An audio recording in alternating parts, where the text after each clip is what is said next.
ಪಾಪದ ಫಲವೇ ದುಃಖ, ಪುಣ್ಯದ ಫಲವೇ ಸುಖ.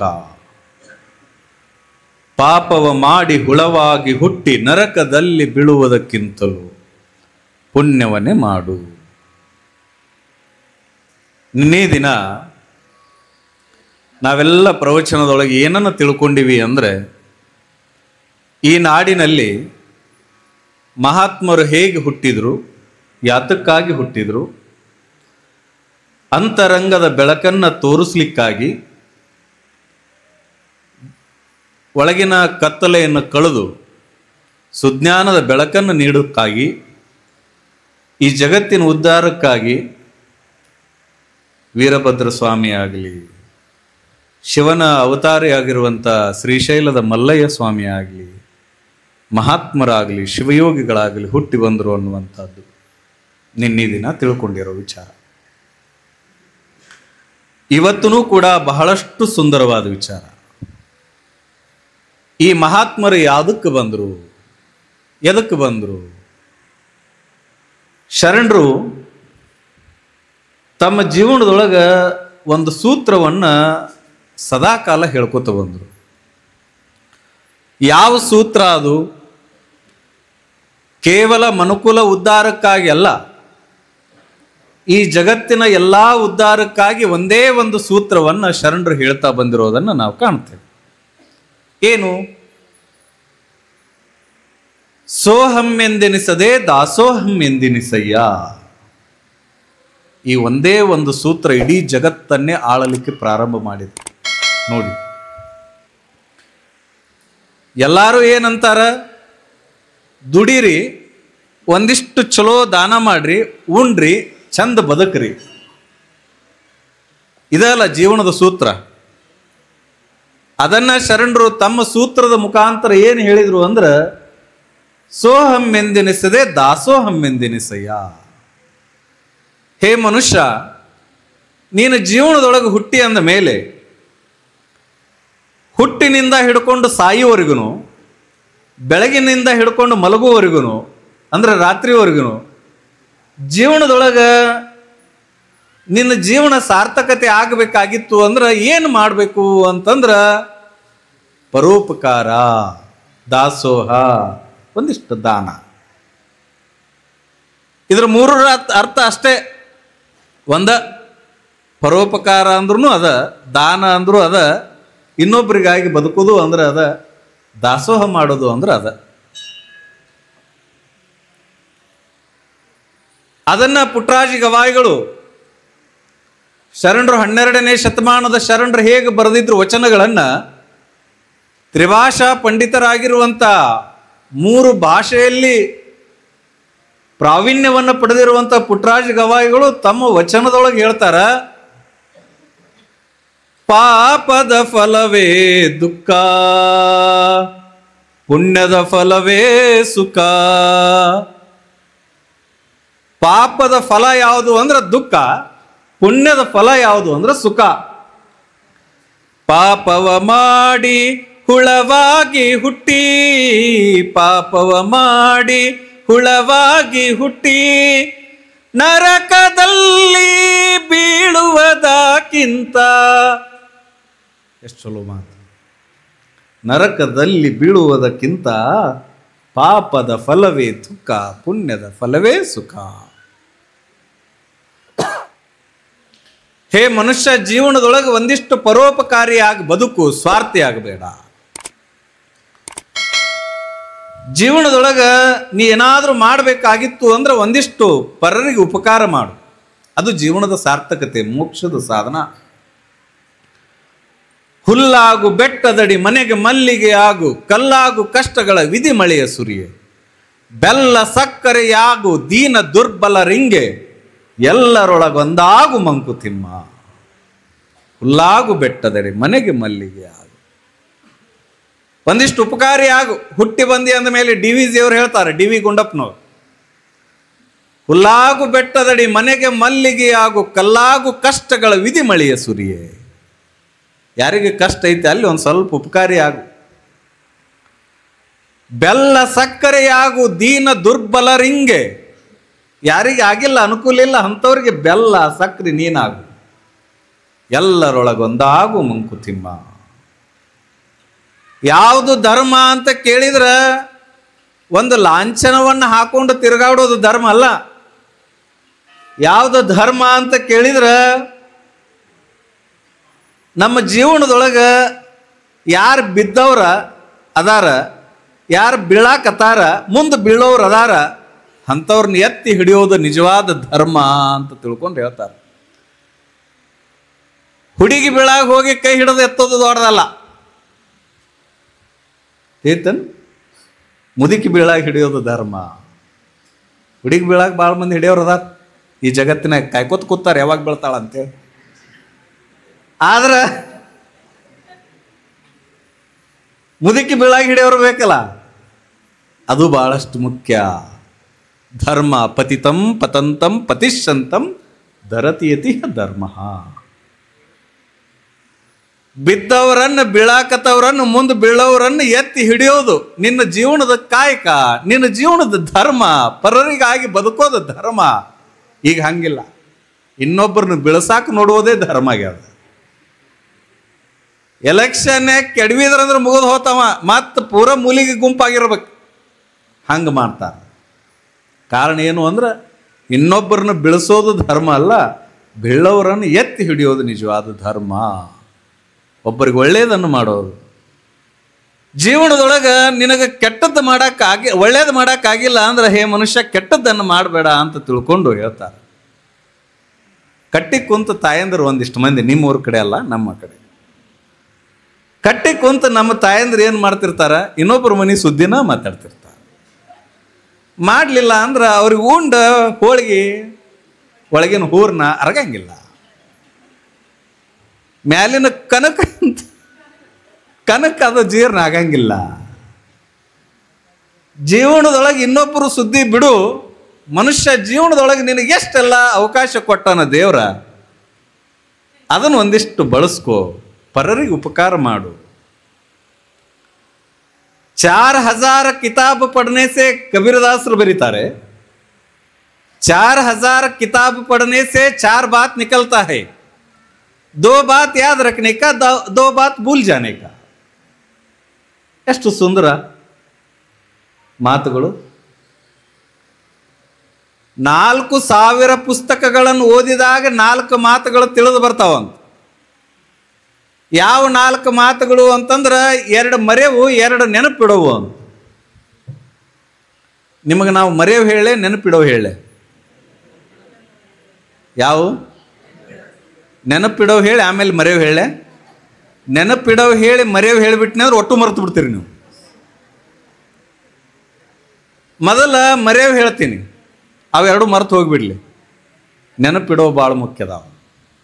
ಕಬೀರದಾಸರಂತಾರ, 4000 किताब पढ़ने से 4 बात निकलता है, 2 बात याद रखने का, 2 बात भूल जाने का. 4000 ಪುಸ್ತಕಗಳನ್ನು ಓದಿದಾಗ ಹೇ ಮನುಷ್ಯ ನಿನಗೆ 4 ಮಾತುಗಳು ತಿಳಿದು ಬರ್ತಾವ. ಏನು 4 ಮಾತು ಅಂದ್ರೆ 2 ಮರೆವು, 2 ನೆನಪಿಡವು. ಏನು ಮರಿಬೇಕು ಅಂದ್ರೆ ನೀನು ಜೀವನದೊಳಗೆ ಯಾರಿಗರೆ ಉಪಕಾರ ಮಾಡಿದ್ದನ್ನ ಏನು ಮಾಡಬೇಕು? ಮರೆತು ಬಿಡಬೇಕು. ನಿನ್ನ ಹೆಪ್ಪಿಗೆ ಮೊಸರು ನಾನ ಕೊಟ್ಟಿದ್ದೆ ಅಂತ ನೆನಪಿಟ್ಕೋಬಾರ್ದು. ಆಕೆ ಮನೆಗೆ ನಾನ ಕೊಟ್ಟಿನಿ, ನಿನ್ನ ಹೆಪ್ಪಿಗೆ ಮೊಸರು. ಅವ್ರ ಮನ್ಯಾಗ ಮೊಸರು ಆಗೈತೆ ಅಂದ್ರೆ ನನ್ನಿಂದನೇ ಆಗೈತಿ ಅಂತ ಅನ್ಕೋತಾರ. ಅಂದ್ರೆ ಯಾರಿಗಾರ ಉಪಕಾರ ಮಾಡಿದ್ದೆ ಅಂದ್ರೆ ಅದನ್ನು ಮರೆತು ಬಿಡಬೇಕು. ನಿನಗೆ ಯಾರಾದರೂ ಅಪಕಾರ ಮಾಡಿದ್ದನ್ನು ಮರೆತು ಬಿಡುವ ಆ ಕ್ಷಣ. ಯಾರು ಕೆಟ್ಟದ್ದು ಮಾಡ್ಯಾರ ಅಂದ್ರೆ ಮರೆತು ಬಿಡು. ಇವೆರಡೂ ಮರೆತು ಬಿಡು ತಮ್ಮ ಅಂತಾರ. ಉಪಕಾರ ಮಾಡಿದ್ದನ್ನು ಮರಿಬೇಕು, ಯಾರಾದರೂ ಅಪಕಾರ ಮಾಡಿದ್ದಂದ್ರೆ ಅದನ್ನು ಮರೆತು ಬಿಡಬೇಕು. ಯಾವನೋ ಒಬ್ಬ ಸಿಟ್ಟಿಗೆದ್ದು ಕೊಡ್ಲಿ ಹಿಡ್ಕೊಂಡು ಹೊಂಟಿದ್ನಂತ, ದೊಡ್ಡ ಉದ್ದ ಗಡ್ಡ ಬಿಟ್ಕೊಂಡು. ಕೇಳಿದವ ಎದುರಿಗೆ ಬಂದ ವ್ಯಕ್ತಿ, ಎಲ್ಲಿ ಹೊಂಟಿ? ಒಬ್ಬವ ನನಗೆ ಭಾಳ ಕಾಡ್ಯಾನ, ಅವನು ತೆಗಿಯಬೇಕಂತ ಹೊಂಟೀನಿ ಅಂದ. ಮೊದಲು ಗಡ್ಡ ತಗೋ, ಆಮೇಲೆ ಅವನು ತೆಗಿಯಕತ್ತ ಅಂದ. ಗಡ್ಡ ಮೊಗದ ಮೇಲೆ ಗಡ್ಡನ ತೆಗೆದಿಲ್ಲ, ಇನ್ನು ಅವನೇನು ತೆಗಿತಾನೆ? ಹೇಳುವ ಅರ್ಥ ದ್ವೇಷವನ್ನು ಇಟ್ಕೊಂಡು ಬದುಕುವುದಲ್ಲ. ಕಬೀರದಾಸರಂತಾರ, ನಿನಗೆ ಯಾರೇ ಉಪಕಾರ ಮಾಡಿದ್ದನ್ನು ಮರಿ, ಇನ್ನೊಂದು ಮರಿ, ಯಾರ ನಿನಗೆ ಅಪಕಾರ ಮಾಡಿದ್ರೆ ಮರೆತು ಬಿಡುತ್ತಮ್ಮ. ಇನ್ನು 2 ಮಾತು ಚಲೋ ಹೇಳ್ತಾರೆ. ಇದು ಎಲ್ಲ ನಡೆದೈತಿ ಅಂದ್ರೆ ಏನಿದು ನಡೆದೈತಲ್ಲ, ಈಗೆಲ್ಲ ಚಂದ ಕಾರ್ಯಕ್ರಮ ನಡೆದದ, ನೀವೆಲ್ಲ ಬಂದಿರಿ, ಕುಂತೀರಿ, ನಿಮ್ಮ ಆರೋಗ್ಯ ಚಲೋ ಅದ, ನನ್ನ ಆರೋಗ್ಯ ಚಲೋ ಅದ. ನನ್ನ ಆರೋಗ್ಯ ಚಲೋ ಇರಲಿಲ್ಲ ಅಂದ್ರೆ ನಾ ದವಾಖಾನೆಗೆ ಇರ್ತಿದ್ದೆ, ಇಲ್ಲಿ ಇರ್ತಿರ್ಲಿಲ್ಲ. ಹೌದಿಲ್ಲ? ಅಂದ್ರೆ ಇದು ಎಷ್ಟು ಸುಂದರವಾಗಿ ಎಲ್ಲ ನಡೆದೈತಿ ಅಂತಂದ್ರೆ ನಡೆಸ ಒಬ್ಬ ಒಳಗೆ ವೀರಭದ್ರ ಸ್ವಾಮಿ ಅದಾನ ಅನ್ನೋದನ್ನು ನಾವು ನೆನಪಿಟ್ಕೋಬೇಕು. ಇದು ನನ್ನಿಂದ ನಡೆದಿಲ್ಲ, ಇದನ್ನು ನಡ್ಸಾಕ ಒಬ್ಬ ಅದಾನ ಒಳಗೆ ಕುಂತಾನ, ಅವ ನಡ್ಸಾಕತಾನ ಅಂತಿರ್ಬೇಕು. ಇದನ್ನ ನೆನಪಿಟ್ಟು ತಮ್ಮ, ನಿನ್ನ ಮನ್ಯಾಗ ಏನರ ನಡೆದೈತಿ ಅಂದ್ರೆ ಅದನ್ನ ನೀ ನಡ್ಸಾಕತ್ತಿಲ್ಲ, ಅವ ನಡ್ಸಾಕತ್ತಾವ, ವೀರಭದ್ರ ಅದಾನ ಒಳಗೆ. ಇದನ್ನು ನೆನಪಿಡು. ಇನ್ನೊಂದು ನೆನಪಿಡು ಅಂತಾರೆ. ಏನು ನೆನಪಿಡಬೇಕು ಅಂದ್ರೆ, ಜೀವನದೊಳಗೆ ನೀ ಏನೆಲ್ಲ ಗಳಿಸಿ ಏನೆಲ್ಲ ಮಾಡಿ ಎಲ್ಲವನ್ನೂ ಒಂದು ದಿನ ಇಲ್ಲೇ ಬಿಟ್ಟು ಹೋಗಿ, ಯಾವುದನ್ನೂ ನೀವು ಒಯ್ಯಂಗಿಲ್ಲ ಅನ್ನೋದನ್ನು ಖಾಲಿ ಹಾತ್ ಸೆ ಆಯಾ ಖಾಲಿ ಹಾತ್ ಸೆ ಚಲಾ ಗಯಾ. ಇದನ್ನು ನೆನಪಿಡು. ಹಿಂಗೇನು ಭಗವಂತ ಕೊಟ್ಟಿರೋ ಜೀವನವನ್ನು ಒಂದಿಷ್ಟು ಸುಂದರವಾಗಿ ಮಾಡ್ಕೊಳ್ಬೇಕಾಗಿತ್ತು ಅಂದ್ರೆ ಒಂದಿಷ್ಟು ಉಪಕಾರಿಯಾಗಿ ಬದುಕು. ಜೀವನದೊಳಗೆ ಉಪಕಾರಿಯಾಗಿ ಬದುಕಿದ್ರೆ ಮಾತ್ರ ನಿನಗೆ ಬೆಲೆ ಅದ. ಮನುಷ್ಯನ ಹೆಣವನ್ನು ಒಯ್ತಿರ್ತಾರ,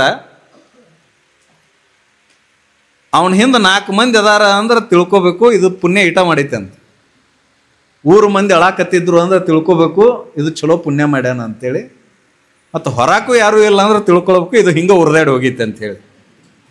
ಇಷ್ಟ ನೋಡಿ, ಇದು ಹಿಂಗೆ ಉರಿದಾಡಿ ಹೋಗೈತೆ ಅಂತ ತಿಳ್ಕೊಬೇಕು. ಜೀವನದೊಳಗೆ ನಾವು ಪುಣ್ಯ ಮಾಡೋದು ಯಾವುದು ಅಂತಂದ್ರೆ, ನಾವೇನಾದ್ರೂ ಪುಣ್ಯ ಮಾಡಿದ್ರೆ ಸತ್ತಾಗ ನಮ್ಮ ಹಿಂದೆ ಜನ ಬಂದಾರ ಅಂದ್ರೆ ತಿಳ್ಕೊಳ್ಬೇಕು.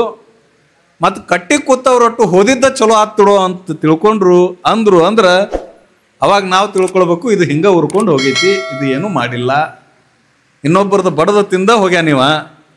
ಇದನ್ನು ತಿಳ್ಕೊಳ್ಬೇಕು. ದಂಡಿಸದೆ ದೇಹವನ್ನು ಖಂಡಿಸದೆ ಕರನವನು ಉಂಡುಂಡು ಸ್ವರ್ಗಕ್ಕೆ ಹೋಗಲ್ಕೆ ಅದನ್ನೇನು ರಂಡೆ ಆಳುವಳೆ ಸರ್ವಜ್ಞ ಅಂತ ಬರಿತಾನ. ಸುಮ್ಮನೆ ಬಂದು ಕುಂತು ಉಂಡು ಹೊಕ್ಕಿನ ಆರಾಮ್ ಇರ್ತೀನಿ ಅಂದ್ರೆ ಅಲ್ಲಿ ಮೇಲೆ ಕೂತಕ್ಕೇನು ಬೇರೆ ಅದಾಳು ಅಂತಾನ ಸರ್ವಜ್ಞ. ವಿಚಾರ ಮಾಡಿ ಇಲ್ಲಿ ಬಂದೇವಿ ಅಂದ ಮೇಲೆ ಒಂದಿಷ್ಟು ಪರೋಪಕಾರ. ಯಾಕೆ ಇವತ್ತು ಮಹಾತ್ಮರನ್ನ, ವೀರಭದ್ರ ಸ್ವಾಮಿಯನ್ನ, ಮಲ್ಲಿಕಾರ್ಜುನ ಮಹಾಸ್ವಾಮಿಯನ್ನ ನೆನಪು ಮಾಡ್ತೀವಿ ಅಂದ್ರೆ ಈ ಜಗತ್ತಿಗೆ ತಮಗಾಗಿ ಬಂದವರಲ್ಲ, ಇವರೆಲ್ಲರೂ ಸಮಾಜದ ಉದ್ಧಾರಕ್ಕಾಗಿ, ನಾಡಿನ ಉದ್ಧಾರಕ್ಕಾಗಿ, ಈ ದೇಶದ ಭವಿಷ್ಯಕ್ಕಾಗಿ ಬಂದವರು.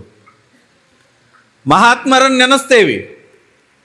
ಇವತ್ತಿನವರೆಗೂ ಈ ವೇದಿಕೆ ಮೇಲೆ ಶ್ರೀಶೈಲ ಪೀಠದ ವಾಗೀಶ್ ಪಂಡಿತಾರಾಧ್ಯ ಜಗದ್ಗುರು ಮಹಾಸನ್ನಿಧಿಯವರನ್ನ ನೆನೆಸ್ತೇವೆ ಅಂದ್ರೆ, ಉಜ್ಜಯಿನಿ ಪೀಠದ ಸಿದ್ಧಲಿಂಗ ಮಹಾ ಜಗದ್ಗುರುಗಳನ್ನು ನೆನೆಸ್ತೇವೆ ಅಂದ್ರೆ, ರಂಭಾಪುರಿ ಪೀಠದ ವೀರಗಂಗಾಧರ ಜಗದ್ಗುರು ಮಹಾಸನ್ನಿಧಿಯವ್ರು ನೆನೆಸ್ತೇವೆ ಅಂದ್ರೆ, ಕಾಶಿಯ ಪೀಠದ ಸಿದ್ದೇಶ್ವರ ಜಗದ್ಗುರುಗಳನ್ನ ನೆನೆಸ್ತೇವೆ ಅಂದ್ರೆ ಅವ್ರು ಯಾರೂ ತಮಗಾಗಿ ಬಂದವರಲ್ಲ. ಅವರೆಲ್ಲ ಪರರಿಗೆ ಉಪಕಾರಕ್ಕಾಗಿ ಬಂದವರೇ. ಮಹಾತ್ಮರಾದರು, ಯೋಗಿಗಳಾದರು, ಜಗದ್ಗುರುಗಳಾದರು. ತಮಗಾಗಿ ಬದುಕಲಿಲ್ಲ, ಪರರಿಗಾಗಿ ಬದುಕಿದರು. ಶ್ರೀಶೈಲ ಪೀಠದ ಪ್ರಸ್ತುತ ಜಗದ್ಗುರುಗಳು ಯಾವಾಗಲೂ ಹೇಳ್ತಿರ್ತಾರೆ, ಏನು ಇವತ್ತು ಕಾಡು ಸಿದ್ದೇಶ್ವರ ಮಠ ಬೆಳೀತೈತಿ, ಬೆಳೆದೈತಿ ಅಂದ್ರೆ ಅದಕ್ಕೆ ಹಿಂದಿನ ಸ್ವಾಮಿಗಳು, ಸಿದ್ಧಲಿಂಗ ಸ್ವಾಮಿಗಳು ತಪಸ್ಸಿನ ಶಕ್ತಿ ಭಾಳ ದೊಡ್ಡದೈತೆ ಅಂತ ಹೇಳಿ ನಿಮ್ಮ ಊರಿನ ಪೀಠದ, ನಿಮ್ಮ ಮಠದ ಗುರುಗಳು ಸಿದ್ಧಲಿಂಗ ಸ್ವಾಮಿಗಳು ಅವ್ರ ಆಶೀರ್ವಾದ ಭಾಳ ದೊಡ್ಡದೈತಿ ಅಂತ ಜಗದ್ಗುರುಗಳು ಯಾವಾಗಲೂ ಅಪ್ಪಣೆ ಮಾಡ್ತಿರ್ತಾರೆ. ಕಾರಣ ಏನು ಅಂದ್ರೆ ಅವರು ಯಾರಿಗಾಗಿ ಬದುಕಿದ್ರು ಅಂದ್ರೆ ನಿಮಗಾಗಿ ಬದುಕಿದ್ರು ಅಂತ ತಿಳ್ಕೊಂಡು ಅವರನ್ನು ಮಹಾತ್ಮರು ಅಂತೀವಿ ನಾವು. ನಿಮಗಾಗಿ ಬದುಕಿದ್ರು. ಮಹಾತ್ಮರು ಈ ನಾಡಿಗೆ ಬಂದಿರೋದು ನಮಗಾಗಿ ಅಲ್ಲ, ಅವರು ಬಂದಿರೋ ಕಾರಣವೇ ಬೇರೆ. ನಾವು ಬಂದ್ವಿ, ಮದುವೆ ಆದ್ವಿ, 4 ಮಕ್ಕಳದು, ಅವಕೂರ್ನ ಓದಸಾಕಂಥೇಳಿ ಹೆಣಾ ಬಿಲಿ ದುಡಿದ್ವಿ. ತಲೆಯಾಗ ರೋಡ್ ಆದಂಗೆ ಆತ ತಲೆ ಕೂದಲು ಹೋಗಿ. ಹಂಗಾಗಿ ಈ ಕಡೆ ಒಂದು 4 ಕೂದಲು ಉಳಿದಿರ್ತಾವೆ ಬಿಳಿವು, ಈ ಕಡೆ ಒಂದು 4 ಉಳಿದಿರ್ತಾವೆ. ಒಂದು ಖರ್ಚಿಪ್ ಇಟ್ಕೊಂಡು ಹಿಂಗೆ ವರ್ಷೇ ಒರೆಸ್ತಿರ್ತಾನ, ದುಡಿತಾನ. ಕಾರಣ ನಮಗಾಗಿ ಬಂದವ್ರು, ನಾವು ಉಳಿದವ್ರಿಗಾಗಿ ಬಂದವ್ರಲ್ಲ. ಇನ್ನೂ ಒಂದು ಚಲೋ ಘಟನೆ ಹೇಳ್ಬೇಕಂದ್ರೆ ನಿಮಗೆ, ಒಂದು ಊರಾಗಿ ಸಿಮೆಂಟ್ ರೋಡ್ ಮಾಡಿರ್ತಾರಲ್ಲ, ಸಿಮೆಂಟ್ ರೋಡ್ ಮಾಡಿದ್ರು. ಆ ಕಡೆ ಒಂದು ಗಾಡಿ ಈ ಕಡೆ ಒಂದು ಗಾಡಿ ಹೊಕ್ಕಿತ್ತು. ನಡಬರ್ಕ್ ಸಿಮೆಂಟ್ ರೋಡ್ ಮಾಡಿದಲ್ಲಿ ನೀವು ನೋಡಿರ್ಬೇಕಾರೆ ಒಂದು ಗೆರಿ ಹೊಡೆದಿರ್ತಾರೆ, ಒಂದು ಗಾಡಿ ಹೋಗಕ್ಕೆ ಇನ್ನೊಂದು ಗಾಡಿ ಹೋಗ. ಎದರ ಬದ್ರ ಮನಿ ಇದ್ದು ಓನ್ಯಾಗ, ಎದರ ಬದ್ರ ಮನಿ. ಆ ಮನಿ ಕಟ್ಟಿ ಮೇಲೆ ಒಂದು ಮುದಿಕ್ ಈ ಕಡೆ ಕುಂದಿರ್ತಿದ್ಲು, ಇನ್ನೊಂದು ಮುದಿಕ್ ಈ ಕಡೆ ಕುಂದಿರ್ತಿದ್ಲು ಕಟ್ಟಿ ಮೇಲೆ. ಚಂದ ಐತಿ ಕೇಳ್ರಿ, ಇದು ನಿಮ್ಮದ. ಅವರಿಬ್ಬರದ ಕಾಯಕ ಏನು? ಉಪಕಾರಿ ಅಲ್ಲವು. ಅವು ಊರಿಗೆ ಉಪಕಾರಿ ಅಲ್ಲ, ಎದಕ್ಕೂ ಉಪಕಾರಿ ಅಲ್ಲವು. ಎಲ್ಲಿ ಅಡಿಕೆ ಹಾಕೋತ ಪುಟ್ಟಿ ಇಟ್ಕೊಂಡು ಕುಂದ್ರು ಕಟ್ಟಿ ಮೇಲೆ. ಕಟ್ಟಿ ಮೇಲೆ ಕುಂದಿರ್ತಿದ್ರಲ್ಲ, ಪುಟ್ಟಿ ಅದಕ್ಕೆ ಇಟ್ಕೋತಿದ್ರು ಅಂದ್ರೆ ಹೋಗು ಬರೋ ದನದ ಹೆಂಡಿ ಹಿಡಿಯವ್ರು ಅವರು. ಏನು ಹಿಡಿತಿದ್ರು? ಹೆಂಡಿ ಹಿಡಿದು ಕುಳ್ಳು ಮಾಡ್ತಿದ್ರಲ್ಲ ಅವಾಗ. ಈಗ ನಿಮ್ಮಲ್ಲಿ ಮಾಡ್ತಾರನೇ? ಈಗೆಲ್ಲ ಗ್ಯಾಸ್ ಬಂದ್ಬಿಟ್ಟಾವ, ಕುಳ್ಳ ಗೊತ್ತಿಲ್ಲ ಎಷ್ಟೋ ಮಂದಿಗೆ. ಅವಾಗ ಹೋಗು ದನದ ಹೆಂಡಿ ಹಿಡಿದು ಕುಳ್ಳು ಬಡದು ಕುಳ್ಳು ಉರ್ಯಾಕಂತ ಮಾಡ್ತಿದ್ರು ಅವಾಗ. ಈ ಇಬ್ಬರು ಹೆಣ್ಮಕ್ಳು ಮುದುಕ್ಯಾರು ಆ ಕಡೆ ಈ ಕಡೆ ಕಟ್ಟಿಗೆ ಎದರ ಬದ್ರ ಕುಂತಿದ್ರಲ್ಲ, ಇವರಿಬ್ರು ಪ್ರತಿನಿತ್ಯ ಏನು ಮಾಡ್ತಿದ್ರು ಅಂದ್ರೆ ಹೆಂಡಿ ಹಿಡಿತಿದ್ರು. ಒಂದು ದಿನ ಒಂದು ಆಕಳು ಹಿಂಗೆ ಹೋಗು ಮುಂದಾಗಿ ಹೆಂಡಿ ಹಾಕ್ತು. ನನಗೆ ಬೇಕು ನಿನಗೆ ಬೇಕಂಥೇಳಿ ಜಗಳಾಡಕತ್ರು ಅವರು. ನಾ ಫಸ್ಟ್ ಬಂದು ಹಿಡ್ದೀನಿ, ನೀ ಫಸ್ಟ್ ಬಂದು ಹಿಡ್ದಿ ಅಂಥೇಳಿ ಜಗಳಾಡಕತ್ರು. ಎದ್ರ ಸಲುವಾಗೆ? ನೀವು ಇದನ್ನಿಷ್ಟು ಹೇಳ್ಕೊತ ಹೋಗ್ಬೇಕಾ ನನಗೆ? ಎದ್ರ ಸಲುವಾಗೆ? ಹೆಂಡಿ ಸಲುವಾಗಿ. ಎದ್ರ ಸಲುವಾಗೆ? ಹೆಂಡಿ ಸಲುವಾಗಿ. ಇಬ್ಬರು ಜಗಳಾಡಕತ್ರು. ಮತ್ತು ಊರಾಗ ಒಂದಿಷ್ಟು ಮಂದಿ ಹಿರಿಯರು ಕುಂತಿದ್ರು, ಅವರು ಖಾಲಿ ಇದ್ರು. ಇಂಥ ಜಗಳ ನೋಡ್ಕೋತನ ಅವರು ಇದ್ರಾಗ ಕಿಶೆದಾಗಿನ ರೊಕ್ಕದಾಗ ಚಾ ಕುಡ್ದು ಹೋಗೋ ಮಂದಿ ಅದು. ಹೌದಿಲ್ಲ? ಹಂಗೂ ಇರ್ತಾರ. ಅವ್ರು ಅಂದರು, ತಾಯಿ ಇಬ್ರು ಯಾಕೆ ಜಗಳಾಡ್ತೀರಿ? ಆರಾಮ ಒಂದು ತೀರ್ಮಾನಕ್ಕೆ ಬರ್ರಿ, ಬಿಡ್ರಿ ಅದನ್ನು ಹೆಂಡಿ ಅಂದರು. ಬಿಟ್ರು. ಏನು ತೀರ್ಮಾನ?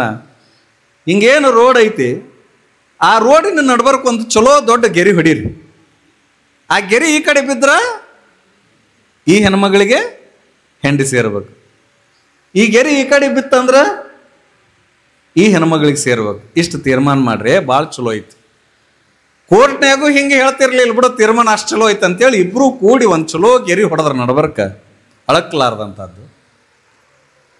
ಮತ್ತು ಎಲ್ಲ ದಿನ ಪ್ರತಿನಿತ್ಯ ಆಕಳ ಎಮ್ಮಿ ದನ ಕರ ಹಿಂಗೆ ಹೊಂಟು ಈ ಗೆರಿ ಈಚೆ ಕಡೆ ಬಿದ್ದರೆ ಈ ಮುದಿಗೆ ತಗೋತಿದ್ಲು, ಈ ಮುದಿಕ್ ಈ ಕಡೆ ತಗೋತಿದ್ಲು. ಏನು ತಗೋತಿದ್ರು ಅವರು? ಹೆಂಡಿ ತಗೋತಿದ್ರು. ಮತ್ತು ಇಬ್ಬರು ನಡ್ಬರ್ಕ ಜಗಳ ಬರಲಿಲ್ಲ. ಒಂದು ದಿನ ಇವರಿಬ್ಬರನ್ನು ಮೋಜು ನೋಡೋಣ ಅಂಥೇಳಿ, ಇವರಿಬ್ಬರು ನಡ್ಬರ್ಕ ತಂದಿಡೋಣ ಅಂಥೇಳಿ ಒಂದು ಆಕಳ ಕರೆಕ್ಟ್ ಬಂದು ಗೆರಿ ಮೇಲೆ ಹಾಕಿ ಹೋತದು. ಏನು ಮಾಡ್ತು? ಗೆರಿ ಮೇಲೆ ಹಾಕಿ. ಆಕಿ ಹೋಗಿ ನಂದು ಇದು ಹೆಂಡಿ ಅಂದ್ಲು. ಇಲ್ಲ, ಈ ಗೆರಿ ಹೆಚ್ಚಿಗೆ ನನಗೆ ಬಿದ್ದೈತೆ ಅಂದಮೇಲೆ ನನಗಂತ ಈಕಿ, ಈ ಹೆಣ್ಮಗಳು ನಂದು ಅಂತ ಈಕಿ. ಇಬ್ಬರು ಕೂಡಿ ಜಗಳಾಡಕತ್ರು. ಜಗಳಾಡ್ಕೋತ ಹೆಂಗಾತು ಅಂದರೆ, ಬಿಟ್ರೆ ಹೆಂಡಿ ಬರಬ್ಬರಿ ಸೀರೆ ಮ್ಯಾಲೆ ಕಟ್ಕೊಂಡು ಇಬ್ರು ಕೈ ಹಚ್ಚಿ ಹೊಡೆದಾಡಕತ್ರು. ಆಕಿನ ಜುಟ್ಟ ಈಕಿ ಹಿಡ್ದಾಳ. ಈಕಿನ ಜುಟ್ಟ ಎದ್ರ ಸಲುವಾಗಿ? ಹೆಂಡಿ ಸಲುವಾಗಿ. ಮತ್ತು ಇವರಿಬ್ಬರು ಜಗಳಾಡಕತ್ತಿದ್ದು ನೋಡಿ, ನಿನ್ನ ತೀರ್ಮಾನ ಕೊಟ್ಟಿದ್ರಲ್ಲ ಅವರು ಹಿರಿಯರು, ಅವ್ರು ಅಂದರು, ಇದೇನು ನಮಗೆ ಜಗಳ ಬಗ್ಗೆ ಹೆರಂಗಿಲ್ಲಪ್ಪ, ಬಡ ಬಡ ಹೋರಿ. ಅವರಿಬ್ಬರು ಮಕ್ಳು ಅದಾರ ನೋಡಿ, ಕರ್ಕೊಂಬರ್ರಿ ಅಂದ ತಕ್ಷಣ ಬಸ್ ಸ್ಟ್ಯಾಂಡ್ನಾಗ ಅವರಿಬ್ಬರು ಮಕ್ಕಳಿದ್ರು. ಇದಕ್ಕೊಂದು ಹುಟ್ಟಿತ್ತು, ಅದಕ್ಕೊಂದು ಹುಟ್ಟಿತ್ತು. ಅವರಿಬ್ಬರು ಅಲ್ಲಿ ಕುಂತಿದ್ರು ಚಾ ಕುಡ್ಕೋತ. ಮತ್ತು ಎದಕ್ಕೆ? ಏನಿಲ್ಲ, ನಿಮ್ಮ ಅವ್ಗಳು ಇಬ್ಬರು ಜಗಳಾಡಕತ್ತಾರ. ನಮ್ಮವನ್ನ ನಿಮ್ಮವ್ ಹೊಡೆದಾಳಂತ, ನಿಮ್ಮವನ್ನ ನಮ್ಮ ಹೊಡೆದಾಳಂತ, ಅವು ಎರಡು ಅಲ್ಲೇ ಬಸ್ ಸ್ಟ್ಯಾಂಡ್ನಾಗ ಜಗಳಾಡಕತ್ತಾವ. ಎದ್ರ ಸಲುವಾಗಿ? ಇಷ್ಟ ಹೇಳ್ಕೊತ ಹೋರಿ ನೀವು. ಎದ್ರ ಸಲುವಾಗಿ? ಹೆಂಡಿ ಸಲ. ಗೊತ್ತಾಗಿಲ್ಲ ಏನು? ಬಸ್ ಸ್ಟ್ಯಾಂಡ್ನಾಗ ಅವ ಕುರ್ಪಿ ತೊಗೊಂಡಾನ, ಈಕಿ ಕುಡ್ಗೋಲ್ ತೊಗೊಂಡಾನ. ಇವ ನಮ್ಮವ್ವನ್ನ ನಿಮ್ಮವ್ ಹೊಡೆದಾಳ, ನಿಮ್ಮವನ್ನ ನಮ್ಮವ್ ಹೊಡೆದಾಳ. ನೀವಿದ್ರಿನ ಇಲ್ಲಿ? ಎಷ್ಟು ಚಂದ ಹೇಳತ್ತೀರ. ಹಾಂ, ಅಲ್ಲಿದ್ರೆ ಇಲ್ಲ, ಮಾತ್ರ ಇಲ್ಲರೇ ಅದಿರಿ ನೀವು.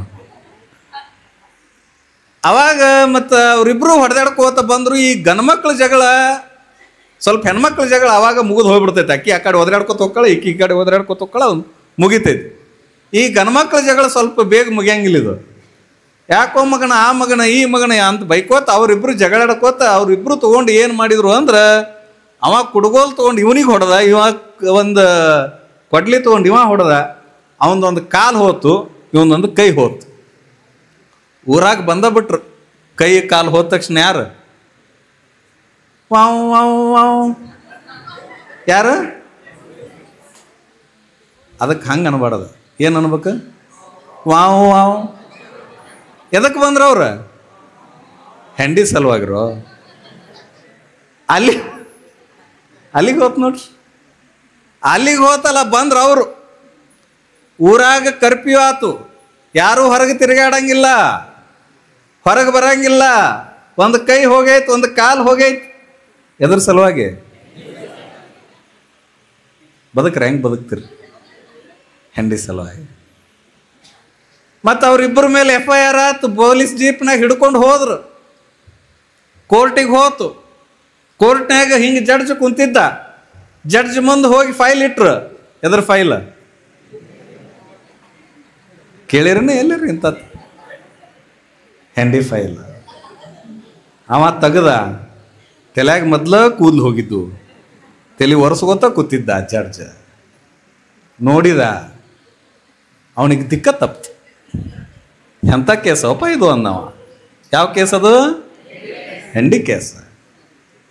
ಎಂಥ ಕೇಸಪ್ಪ ಇದು ಅನ್ಕೊಂಡ. ನನ್ನ ಜೀವಮಾನದೊಳಗೆ 40 ವರ್ಷ ಆತು ನಾನು ಜಡ್ಜ್ ಆಗಿ, ಇಂಥ ಕೇಸ ನೋಡಿಲ್ಲ ಅಂದವ. ಕೋರ್ಟ್ನಾಗ ಇಬ್ಬರನ್ನು ತಂದು ನಿಲ್ಸ್ಯಾರ. ಆಚೆ ಕಡೆ ಕಟ್ಕಟ್ಯಾಗ ಇವ ನಿಂತಾನ, ಈಚೆ ಕಡೆ ಇವ ನಿಂತಾನ. ಇವನೊಂದು ಕೈ ಹೋಗೈತಿ, ಇವ ಹಿಂಗೆ ನಿಂತಾನ. ಅವನೊಂದು ಕಾಲು ಹೋಗೈತಿ, ಅವ ಹಿಂಗೆ ನಿಂತಾನ. ಅವ ವಕೀಲಿಗೆ ಹೇಳ್ತಾನ, ಏನಂತ? ವಕೀಲ್ರ, 10 ಎಕರೆ ಹೊಲ ಹೋಗೈತಿ, ಇನ್ನೂ 10 ಎಕರೆ ಹೋಗ್ಲಿ. ಆ ಮಗನ ಬಿಡೋದು ಬೇಡ ಅಂತಾನ. ಹಿಂಗೆ ಕೈ ಹೋದ್ರೆ ಬಿಡೋವಲ್ಲಾಗ್ಯಾನ. ಎದ್ರ ಸಲುವಾಗಿ? ಹೆಂಡಿ ಸಲುವಾಗಿ. ಒಟ್ಟ ಬಿಡೋದು ಬೇಡ ಅಂತಾನೆ. ಮತ್ತು ಮುಂದೆ ಇವ ಇಲ್ಲಿ ನಿಂತಾನಲ್ಲ, ಅವನು ಅಂತಾನಿವ, ಅಲ್ಲೇ ಕಾಲೆತ್ತಾನ. ಹಂಗೆ ಎದ್ರ ಸಲುವಾಗಿ? ಹೆಂಡಿ ಸಲುವಾಗಿ. ಕೋರ್ಟ್ನ್ಯಾಗ ಇವಂದು 10 ಎಕರೆ ಹೊಲ ಹೋಗೈತಿ, ಇವಂದು 20 ಎಕರೆ ಹೊಲ ಹೋಗೈತಿ. ಇಬ್ಬರಿಗೆ ದ್ವೇಷ ಮುಗುದಿಲ್ಲ. ಜಡ್ಜ್ ನೋಡಿದ, ಈ ಕೇಸನ್ನು ವಿಚಾರ ಮಾಡಲಾಗಿ ಇದನ್ನ ಮುಂದಿನ ವಾರ ಮುಂದೂಡಲಾಗಿದೆ ಅಂತ ಮುಂದೆ ಹಾಕಿದ. ಮತ್ತು ಮನೆಗೆ ಹೋದ ಜಡ್ಜ. ಹೆಂಡತಿ ಊಟಕ್ಕೆ ತಂದು ಕೊಟ್ಲು. ಉಣ್ಣೋವಲ್ಲಾಗ್ಯಾನ. ತಲೆಯಾಗರೆ ಬೆವರು ಬಂದೈತಿ. ಒರೆಸ್ಕೊಳಕತ್ತಾನ. ಯಾಕ್ರಿ ಒಟ್ಟ ಇಷ್ಟು ಬೆವತೇವ್ರಲ್ಲಿ ನೀವು? ಯಾಕೆ ಇಟ್ಟು ಬೆವತೀರಿ? ಇದನ್ನು ಓದ ಅಂದವ. ಹಿಂಗೆ ಒಯ್ದ ಅಂತ ಇಟ್ಟ. ಓದಿರ್ಲಕ್ಕಿ ಹೆಂಡಿ ಕೇಸ್ ಅನ್ರಿ ಅನ್ಲಕ್ಕಿ. ಹಾಂ, ಹೆಂಡಿ ಕೇಸ್ ಏನು ಭಾಳ ದೊಡ್ಡದ್ರಿ. ಭಾಳ ಚಂದ ಇದನ್ನು ತೀರ್ಮಾನ ಕೊಡ್ಬೋದು ನೀವು. ಈ ತೀರ್ಪು ಇಷ್ಟು ಚಂದ ಕೊಡ್ಬೋದಲ್ಲ, ಭಾಳ ಚಂದ ಐತಿ ತೀರ್ಪು. ಇದಕ್ಕೆ ಯಾಕೆ ಅಷ್ಟು ತಲೆಯಾಗಿ ಬೆವತಿ ಅನ್ಲಕ್ಕಿ. ಹಂಗಾದ್ರೆ ಊಟ ಮಾಡ್ತೀನಿ, ನಾಳೆಗೆ ನನಗೆ ತೀರ್ಪು ಹೇಳಬೇಕು, ಹೇಳು ಅಂದ. ಆಯ್ತು ಹೇಳ್ತೀನಿ ಬರ್ರಿ, ಊಟ ಮಾಡ್ರಿ, ಚಂದ ಮಕ್ಕೋರಿ. ಮಕ್ಕೊಂಡ. ಮತ್ತೊಂದು ವಾರ ಆದಮೇಲೆ ಬೆಳಗಿನ ಜಾವ ಎದ್ದು ಸೀದಾ ಬಂದು ಕೋರ್ಟ್ನಾಗ ಇವ ಈ ಕಡೆ ನಿಂತಾನ, ಇವ ಈ ಕಡೆ ನಿಂತ. ಇಬ್ಬರೂ ಕೂಡಿ ಮಾತಾಡ್ಕೋತ ನಿಂತಾರ. ಜಡ್ಜ್ ಬಂದು ಇದನ್ನು ನೋಡಿ ಅವ ಅಂತಾನ, ಈ ಕೇಸಿನ ವಿಚಾರವನ್ನು ಮಾಡಲಾಗಿ ಈ ಹೆಂಡಿ ಇವ್ರ ಒಂದು ಅಲ್ಲ, ಈ ಹೆಂಡಿ ಇವ್ರ ಒಂದು ಅಲ್ಲ, ಈ ಹೆಂಡಿ ಈಕಿಗೂ ಸೇರ್ಬೇಕಾಗಿಲ್ಲ, ಈ ಹೆಂಡಿ ಈಕಿಗೂ ಸೇರ್ಬೇಕಾಗಿಲ್ಲ. ಯಾವ ಆಕಳು ಈ ಹೆಂಡಿಯನ್ನು ಹಾಕಿದೆ ಆ ಆಕಳಿಗೆ ಹೆಂಡಿ ಸೇರಬೇಕಾಗಿದೆ ಅಂತ ತೀರ್ಮಾನ ಕೊಟ್ಟವ. ಯಾರಿಗೆ ಸೇರ್ಬೇಕಾಗಿತ್ತು ಹೆಂಡಿ? ಆಕಳಿಗೆ ಸೇರ್ಬೇಕಾಗಿತ್ತು. ಇವ ಕೈ ಹೋಗಿತ್ತು, ಇವೊಂದು ಕಾಲು ಹೋಗಿತ್ತು. ಇಬ್ಬರೂ ಕೂಡಿ ಜಗಳಾಡ್ಕೊಂಡು ಎಲ್ಲ ಕಳ್ಕೊಂಡು ಮನೆಗೆ ಬರಾಕತ್ತಾರ. ನಿಮ್ಗೆ ಆಶ್ಚರ್ಯ ಹೇಳೇನು? ಒಂದ ಕಟ್ಟಿ ಮೇಲೆ ಇಬ್ಬರು ಮುದುಕಿಯರು ಚಂದಾಗ ಮಾತಾಡ್ಕೊತ ಎಲ್ಲಿ ಅಡಿಕೆ ತಿನ್ಕೊತ ಗೊತ್ತಾವ. ಹತ್ತಿದ್ದ ಜಗಳ ಯಾರಿಂದ? ಇವರಿಂದ. ಹೇಳುವ ಕಾರಣ ಏನು ಅಂದ್ರೆ, ಒಂದು ಕ್ಷುಲ್ಲಕವಾಗಿರುವಂಥ ಹೆಂಡಿ ಸಲುವಾಗಿದೆ ಇಡೀ ಬದುಕನ್ನು ಸವಸ್ಕೊಂಡು ನಾಶ ಮಾಡಿಕೊಂಡು ಇನ್ನೊಂದು ಏನೇನೋ ಮಾಡಿಕೊಂಡು ಜೀವನ ಹಾಳು ಮಾಡ್ಕೊಳ್ಳೋದಕ್ಕಿಂತ ಒಂದಿಷ್ಟು ಪರರಿಗೆ ಉಪಕಾರ. ಹೇ ತಮ್ಮ, ತಗೋ ನಿಂದ ಐತೆಲ್ಲ ಅಂದ್ಬಿಟ್ರೆ ಸಾಕು. ಜೀವನದೊಳಗೆ ಏನೆಲ್ಲ ನಡೆದು ಹೋಗ್ತದೆ. ಅಂಥ ಪರೋಪಕಾರದ ಜೀವನ ನಮ್ಮದಾಗಬೇಕೇ ಹೊರತು ಸಣ್ಣ ಸಣ್ಣ ವಿಚಾರಕ್ಕೆ ಜೀವನವನ್ನು ಹಾಳು ಮಾಡಿಕೊಳ್ಬಾರ್ದು ಅನ್ನೋಂಥ ಮಾತನ್ನು ಹೇಳ್ತಾ ಈಗ ನಮ್ಮ ಗವಾಯಿಗಳವರು ಒಂದು ಹಾಡವನ್ನು ಹಾಡ್ತಾರೆ. ನಂತರದಲ್ಲಿ ನಾವು ವಿಚಾರಕ್ಕೆ ಮುನ್ನಾಗೋಣ.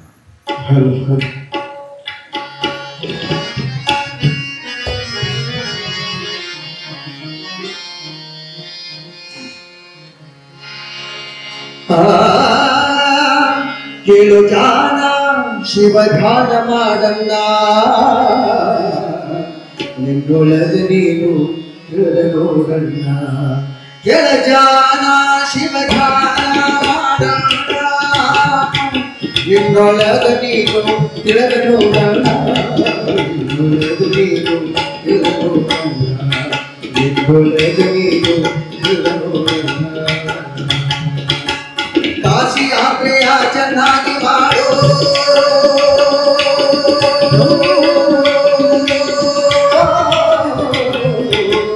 ಕಾಶಿ ಯಾತ್ರೆಯ ಚೆನ್ನಾಗಿ ಮಾಡು, ಹಸಿದು ಬಂದವರಿಗೆ ಅನ್ನವ ನೀಡು. ಕಾಶಿ ಯಾತ್ರೆಯ ಚೆನ್ನಾಗಿ ಮಾಡು, ಹಸಿದು ಬಂದವರಿಗೆ ಅನ್ನವ ನೀಡು.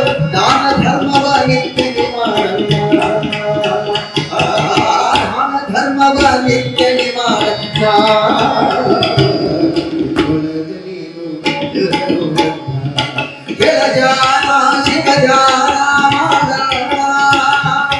ನಿನ್ನೊಳಗೆ ನೀನು ತಿಳಿದ ನೋಡಣ್ಣ, ನಿನ್ನೊಳಗೆ ನೀನು ತಿಳಿದ ನೋಡಣ್ಣ.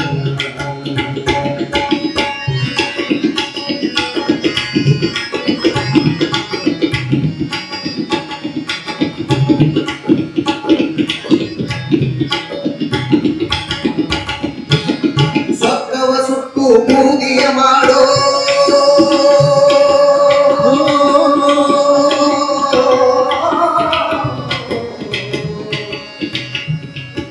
ಸ್ವರ್ಗವ ಸುಟ್ಟು ಮೂಗಿಯ ಮಾಡೋ,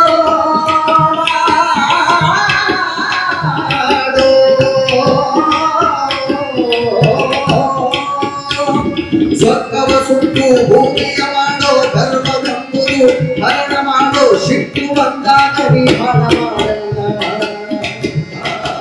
ಸಿಟ್ಟು ಬಂದಾಗ ವಿಹಾರ ಮಾಡಲ್ಲ. ನಿನ್ನೊಳಗೆ ನೀನು ತಿಳಿದು ನೋಡಣ್ಣ, ಜಲಜಾನ ಶಿವಜಾನ ಮಾಡೋಣ.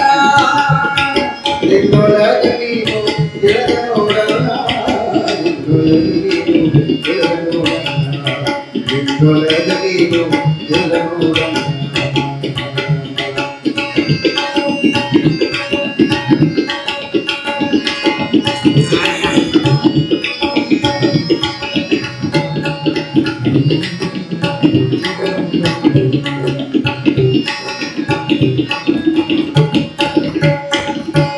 ತಂದೆ ತಾಯಿಯ ಸೇವಾ ಮಾಡೋ,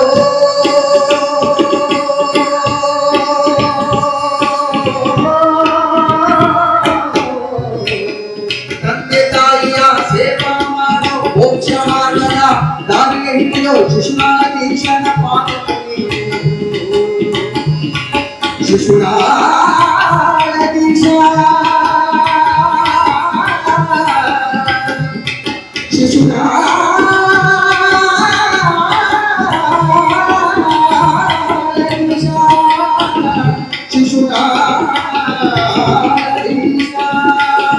ಶಿಶುನಾಳದೀಶನ ಪಾದ ನೀರು, ಶಿಶುನಾಳದೀಶನ ಪಾದ ನೀರು ಮಂಗಲೇ ಕಣ್ಣ.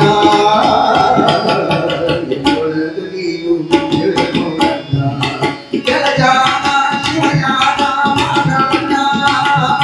ನಿನ್ನೊಳಗೆ ನೀನು ತಿಳಿದು ನೋಡಣ್ಣ, ನಿನ್ನೊಳಗೆ ನೀನು ತಿಳಿದು ನೋಡಣ್ಣ, ನಿನ್ನೊಳಗೆ ನೀನು ತಿಳಿದು ನೋಡಣ್ಣ, ನಿನ್ನೊಳಗೆ ನೀನು ತಿಳಿದು ನೋಡಣ್ಣ, ನಿನ್ನೊಳಗೆ ನೀನು ತಿಳಿದು ನೋಡಣ್ಣ.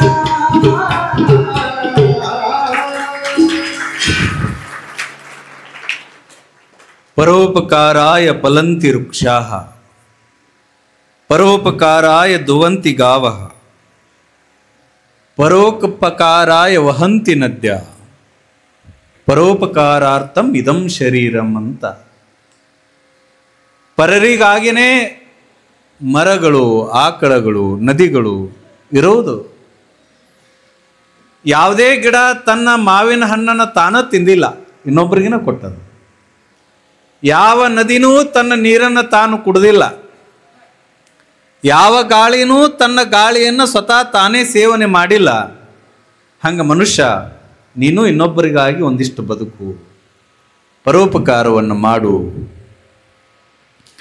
ಮನೆಯೊಳಗೆ ಕುತ್ಕೊಂಡು ಹುಡುಗ ಓದುತ್ತಾ ಇದ್ದ. ಆಗಿನ ಕಾಲದೊಳಗೆ ಕರೆಂಟ್ ಭಾಳಷ್ಟು ಕಡಿಮೆ, ಮನೆ ಭಾಳ ದೊಡ್ಡದಿರ್ತಿತ್ತು, ಕಿಟಕಿನೂ ಭಾಳ ದೊಡ್ಡವಿರ್ತಿದ್ವು. ಆ ಕಿಟಕಿಯ ಬೆಳಕಿನೊಳಗೆ ಕುತ್ಕೊಂಡು ಹುಡುಗ ಓದುತ್ತಿದ್ದ. ಕೇಳ್ರಿ ಎಷ್ಟು ಚಲೋ ಐತಿದ್ದು. ಆ ಹುಡುಗ ಓದುತ್ತಿದ್ನಲ್ಲ, ಪಕ್ಕದ ಮನೆಯೊಳಗೆ ಒಂದು ಧ್ವನಿ ಕೇಳಿ ಬಂತು. ಆ ಹುಡುಗ ಆ ಧ್ವನಿ ಏನು ಅಂತ ಕೇಳಿದ. ಒಂದು ಹೆಣ್ಮಗಳು ಚೀರ್ತಾ ಇದ್ದು, ಸಂಕಟ ಪಡ್ತಾ ಇದ್ದು. ಅವನಿಗೆ ಅಧ್ಯಯನ ಮಾಡಬೇಕಾದ್ರೆ ಕಿಟಕಿಯಾಗ ಕೂತ್ಕೊಂಡು ಪಕ್ಕದ ಮನೆಯಾಗ ಯಾರೋ ಹೆಣ್ಮಗಳು ಚೀರಾಕತ್ತಾಳ, ಏನಿರಬೇಕು ಬಾಳತ್ತಾಯ್ತು ಅಂತ ಓಡಿ ಹೋಗಿ ನೋಡ್ತಾನ. ಆ ಹೆಣ್ಮಗಳು ಚೀರಾಕತ್ತಿದ್ಲಿ ಯಾಕ ಅಂದ್ರೆ ಆಕಿ ಹೆರಿಗೆ ನೋವಿನಿಂದ ಅನುಭವಿಸ್ತಾ ಇದ್ಲು. ಸುತ್ತಗ ಊರಾಗಿನ ಹಿರಿಯರು ಒಂದಿಷ್ಟು ಮಂದಿ ಗಣಮಕ್ಕಳು ಹೆಣ್ಮಕ್ಳು ಎಲ್ಲರೂ ನಿಂತಾರ. ಆಕಿಗೆ ಯಾರೂ ಸಹಾಯ ಮಾಡೋಲ್ಲಾಗ್ಯಾರ. ಅವಾಗ ಹುಡುಗ ಅಂದ, ಇಷ್ಟು ಮಂದಿ ಅದೀರಿ, ಒಂದಿಷ್ಟು ಆ ಹೆಣ್ಮಗಳನ್ನು ದವಾಖಾನೆಗರೆ ಎಲ್ಲರ ಕರ್ಕೊಂಡು ಹೋಗಿ ಆಕೆ ನೋವಿಗೆ ಒಂದು ಸ್ವಲ್ಪ ಪರಿಹಾರ ಹುಡುಕ್ಬೇಕಿಲ್ಲ ಅಂದ. ಆಕೆನ ದವಾಖಾನೆಗೆ ಕರ್ಕೊಂಡು ಹೋದ್ರೆ ರೊಕ್ಕ ಬೇಕಪ್ಪ. ಈಗ ಆಲ್ರೆಡಿ ನಾವು ಎಲ್ಲರೂ ನಿಂತವ್ರು ಆಕೆಗೆ 10,000 ಗಟ್ಟಲೆ ರಗಡು ಕೊಟ್ಟೇವಿ. ಕೊಟ್ಟಿರೋ ದುಡ್ಡು ಹೊಳೆ ಕೊಟ್ಟಿಲ್ಲ ಹೆಣ್ಮಗಳು. ಮತ್ತು ಇದನ್ನೂ ತೊಗೊಂಡು ಹೋಗಿ ನಾವು ದವಾಖಾನೆಗೆ ಹಾಕಿದ್ರೆ ಆ ರೊಕ್ಕನೂ ಮೈ ಮೇಲೆ ಬರ್ತದೆ. ಅದಕ್ಕೆ ಯಾರೂ ಆಕೆಗೆ ಸಹಾಯಕ್ಕೆ ಹೋಗವಲ್ಲಾಗೇವಿ. ಆ ಹುಡುಗಂದ, ಮತ್ತು ಕಷ್ಟದೊಳಗಿರೋ ಈ ಹೆಣ್ಮಗಳಿಗೆ ದವಾಖಾನೆಗೆ ಹಾಕಬೇಕು ಅಂದ್ರೆ ರೊಕ್ಕ ಬೇಕು. ಆಯಿತು ಅಂತ ಓಡೋಡಿ ಹೋದ ಮನೆಗೆ. ಆ ಮನೆ ಒಳಗೆ ಟ್ರಿಜ್ರಿ ಇತ್ತಲ್ಲ, ಟ್ರಿಜ್ರಿ ತೆಗೆದ. ಅವ್ರವು 2 ಬಂಗಾರದ ಬಳಿ ಇಟ್ಟಿದ್ಲು. ಆ 2 ಬಂಗಾರದ ಬಳಿಯೊಳಗೆ ಒಂದು ಬಂಗಾರದ ಬಳಿ ತಗೊಂಡ. ಓಡೋಡಿ ಬಂದು ಅಲ್ಲಿ ಏನು ಹಿರಿಯರಿದ್ರು ಅವ್ರ ಕೈಯಾಗ ಕೊಟ್ಟ. ತಗೋ, ಇದನ್ನು ಮಾರ್ರಿ, ಬಂಗಾರದ ಬಳಿ. ಇದರಾಗ ಬಂದು ದುಡ್ಡಿನೊಳಗೆ ಆಕಿನ ದವಾಖಾನೆಗೆ ಸೇರಿಸ್ರಿ, ಆಕಿಗೆ ಒಳ್ಳೇದಾಗಲಿ. ಉಳಿದ ದುಡ್ಡು ಏನು ಮಾಡೋಣ ಅಂತ ಹಿರಿಯರು ಕೇಳಿದ್ರು. ನಿಮ್ಮೆಲ್ಲ ಸಾಲ ಹರ್ಕೋರಿ ಅಂದವ. ಸಣ್ಣ ಹುಡುಗ ಸಾಲ ಹರ್ಕೋರಿ. ಹಿರಿಯರಂದ್ರು ಭಾಳ ಚಲೋ ಆಯ್ತು ಅಂತ ತಿಳ್ಕೊಂಡು ಆಕಿನ ಒಯ್ದು ದವಾಖಾನೆಗೆ ಹಾಕಿದ್ರು. 1 ತಾಸು ನಂತರ ಬಂದು ಡಾಕ್ಟ್ರ್ ಹೇಳಿದ, ಎಷ್ಟು ಪುಣ್ಯದ ಕೆಲಸ ಮಾಡಿರಿ ನೀವು ಊರನ ಹಿರಿಯರು. ಯಾಕ ಇನ್ನು 10 ನಿಮಿಷ ಲೇಟಾಗಿ ಆ ಹೆಣ್ಮಗಳನ್ನು ಕರ್ಕೊಂಡು ದವಾಖಾನೆಗೆ ಬಂದಿದ್ರೆ ಹುಡುಗನೂ ಸಾಯ್ತಿತ್ತು, ತಾಯಿನೂ ಸಾಯ್ತಿದ್ಲು. ಚಲೋ ಕೆಲಸ ಮಾಡಿರಿ, ಪರರಿಗೆ ಉಪಕಾರ ಮಾಡಿದ್ದಕ್ಕೆ ಇವತ್ತು 2 ಜೀವ ಉಳ್ದಾವ. ನಿಮ್ಮಂತ ಇದ್ರೆ ಊರಾಗಿ ಹಿರಿಯರು ನಿಮ್ಮಂಗಿರ್ಬೇಕು ಅಂತ ಡಾಕ್ಟರ್ ಕೈ ಮುಗಿದ. ಇವ್ರಿಗೆ ನಾಚಿಕೆ ಆತು. ಕರ್ಕೊಂಡು ಹೋಗಿದ್ದೆ ಯಾರು? ಹಿರಿಯರ. ಆದ್ರೆ ಅದಕ್ಕೆ ಕಾರಣ ಆ ಹುಡುಗ. ಇವ್ರಿಗೆ ಅನ್ನಿಸ್ತು, ನಾವು ಪುಣ್ಯದ ಕೆಲಸ ಇಂಥದ್ದು ಮಾಡಲಿಲ್ಲ, ಆ ಹುಡುಗ ಮಾಡ್ಯಾನ. ಇವತ್ತು 10 ನಿಮಿಷ ಲೇಟ್ ಆಗಿತ್ತು ಅಂದ್ರೆ 2 ಜೀವ ಹೊಕ್ಕಿತ್ತು.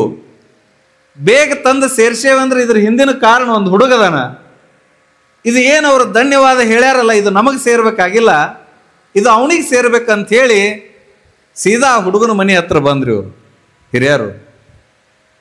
ಅಲ್ಲೊಂದು ಘಟನೆ ನಡೆದಿತ್ತು. ಏನು ಅಂದ್ರೆ ಆ ಹುಡುಗನ ಮನೆ ಅಂಗಳದಾಗ ನಿಲ್ಲಿಸಿ ಅವ್ರವ್ ಹೊಡ್ಯಾಕತ್ತಿದ್ಲ.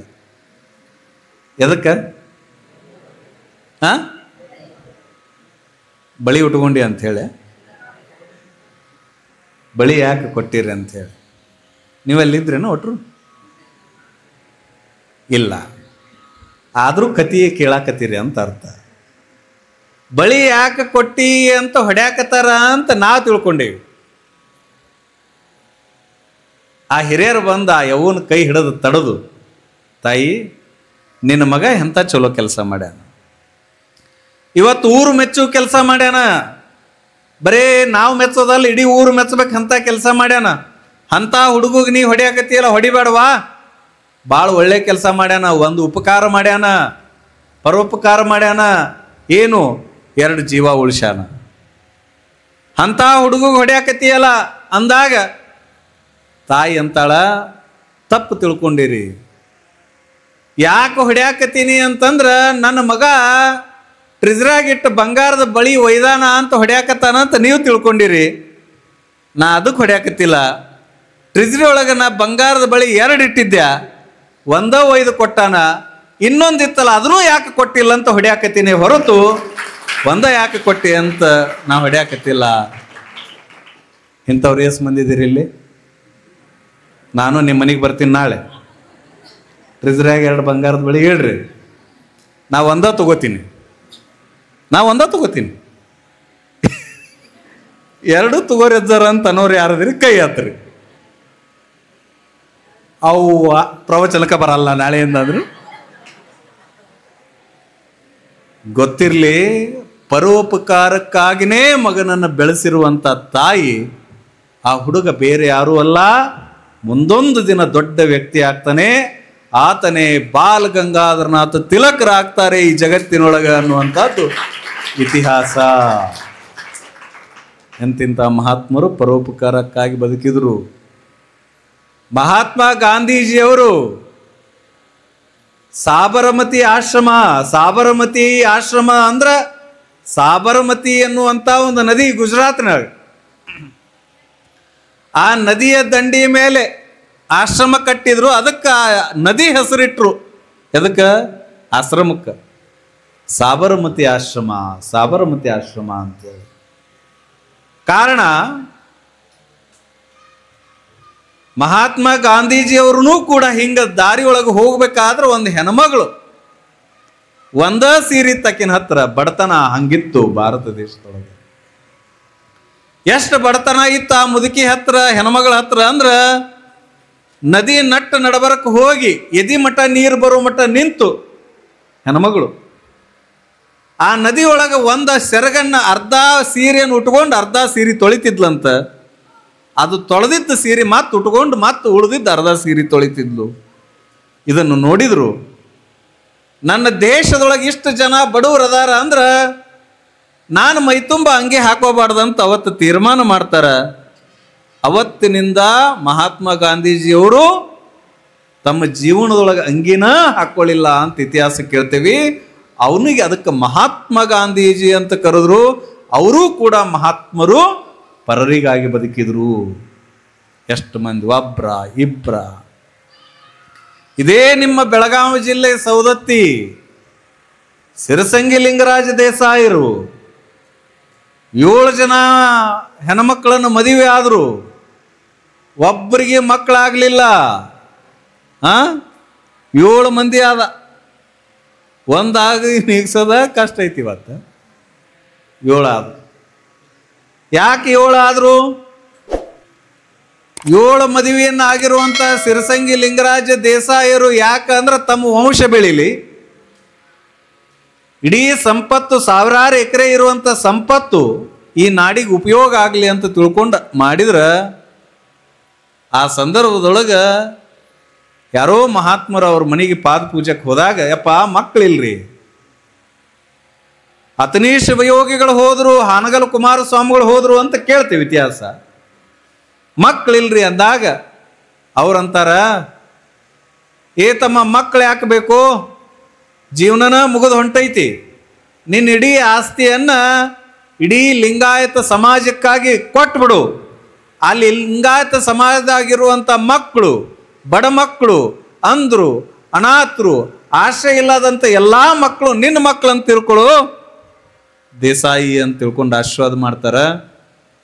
ಅವತ್ತು ಲಿಂಗರಾಜ ದೇಸಾಯಿ ತನ್ನ ಜೀವನದೊಳಗೆ ಒಂದು ತೀರ್ಮಾನಕ್ಕೆ ಬರ್ತಾನ, ನಂದೆಷ್ಟೆಲ್ಲ ಆಸ್ತಿ ಅದ, ನನಗೆ ವಾರಸದಾರ ಇಲ್ಲ ಅಂತ ಚಿಂತೆ ಮಾಡೋದು ಬೇಡ.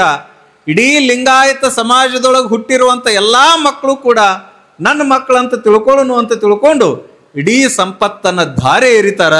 ಅದರ ಫಲವಾಗಿನೇ ಇವತ್ತು ಏಷ್ಯಾಖಂಡದ ಬಹುದೊಡ್ಡ ಆಸ್ಪತ್ರೆಯಾಗಿ KLE ಸಂಸ್ಥೆ ಬಡವರ ಸೇವೆಯನ್ನು ಮಾಡ್ತದ. ಅಂದ್ರೆ ಇದಕ್ಕೆ ಹಿಂದ ಪರರಿಗೆ ಉಪಕಾರ ಮಾಡಬೇಕನ್ನೋ ಉದ್ದೇಶ.